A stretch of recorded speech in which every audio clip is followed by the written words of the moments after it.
بسم اللہ الرحمن الرحیم۔ السلام علیکم ورحمۃ اللہ۔ ملک شام کے حالات، امام مہدی علیہ السلام کا ظہور، نبی اکرم صلی اللہ علیہ وسلم کی پیش گویاں۔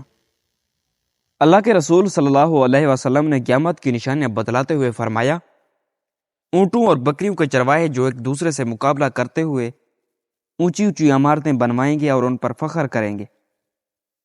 آپ دیکھ سکتے ہیں کہ خطہ عرب میں عمارتوں کا مقابلہ آج اپنے عروج پر پہنچ چکا ہے۔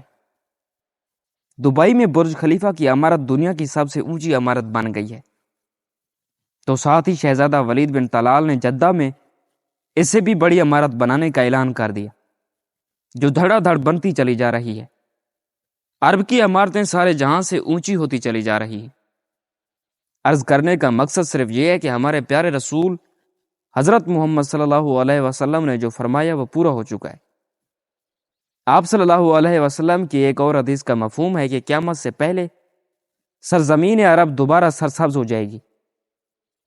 عرب سرزمین جسے پہلے جدید ٹیکنالوجی کو کام میں لا کر سرسبز بنانے کی کوشش کی گئی ہے، وہ قدرتی موسم کی وجہ سے بھی بننے جا رہی ہے۔ سعودی عرب گندم میں پہلے ہی خود کفیل ہو چکا ہے۔ اب وہاں خشک پہاڑوں پر بارشوں کی وجہ سے سبزہ اگنا شروع ہو چکا ہے۔ اگر حدیث پر غور کریں تو مشرق وسطیٰ کے زوال کا آغاز ملک شام سے شروع ہوا، لیکن شاید عرب حکمران یا تو یہود و نصارہ کی چال سمجھ نہ سکے یا بے رخی اختیار کی۔ لیکن وہ جو بھی ہو یا نہ ہو، آپ صلی اللہ علیہ وسلم کی علامات کو تو ظاہر ہونا ہی تھا۔ جیسا کہ حدیث پاک میں ارشاد ہے، آپ صلی اللہ علیہ وسلم نے فرمایا، جب اہل شام تباہی و بربادی کا شکار ہو جائیں تو پھر تم میں کوئی خیر باقی نہ رہے گی۔ میرے محترم و مکرم قاریئین کرام، یاد رکھیں، احادیث مبارکہ کی روح سے اہل شام سے امت مسلمہ کا مستقبل وابستہ ہے۔ اگر ملک شام ایسے ہی برباد ہوتا رہا تو پوری امت مسلمہ کی بھی خیر نہیں۔ ویسے تو 90% برباد ہو چکا ہے اب، جبکہ 5 سالہ خون ریزی میں 8 لاکھ بے گناہ بچے، بوڑھے، عورتیں شہید اور لاتعداد دوسرے ملک کی سردوں پر زندگی کی بھیک مانگتے ہوئے شہید ہو رہے ہیں، اور اتنی ہی تعداد میں زخمی یا معذور ہو چکے ہیں۔ لہٰذا شام مکمل تباہی کے بعد اب نزاع کی حالت میں ہے۔ اس حدیث کے حساب سے عرب ممالک کے سنہرے دور کے خاتمے کی اہم وجہ ملک شام کے موجودہ حالات ہیں۔ گویا نبی اکرم صلی اللہ علیہ وسلم کی ایک اور پیش گوئی کی علامت ظاہر ہو چکی ہے۔ ملک شام پر یہود و نصارہ قبضہ کرنا چاہتے ہیں، اور یہ حضرت امام مہدی علیہ السلام کے ظہور سے قبل ہو کر رہے گا۔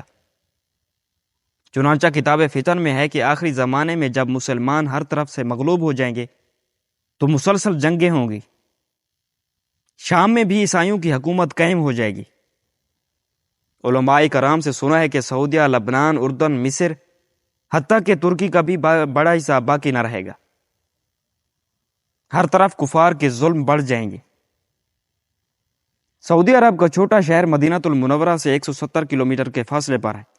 وہاں تک یہود و نصارہ پہنچ جائیں گے اور اس جگہ تک ان کی حکومت قائم ہو جائے گی۔ بچے کھچے مسلمان مدینہ المنورہ پہنچ جائیں گے، اور اس وقت حضرت امام مہدی علیہ السلام مدینہ میں ہوں گے۔ دوسری طرف دریائے طبریہ بھی تیزی سے خشک ہو رہا ہے، جو کہ امام مہدی علیہ السلام کے ظہور سے قبل مکمل خشک ہوگا۔ اس لیے جب مشرق وسطیٰ کے حالات کو، خصوصاً مسلمانوں اور ساری دنیا کے حالات کو دیکھتے ہیں تو صاف نظر آتا ہے کہ دنیا ہولناکیوں کی جانب بڑھ رہی ہے۔ فرانس میں حملوں کے بعد فرانس اور یورپ بھی عالمی جنگ کی بات کر چکے ہیں۔ سوال یہ پیدا ہوتا ہے کہ اب کے بار اس عالمی جنگ کا مرکز کون سا خطہ ہوگا؟ واضح نظر آ رہا ہے کہ مشرق وسطیٰ ہی متوقع ہے۔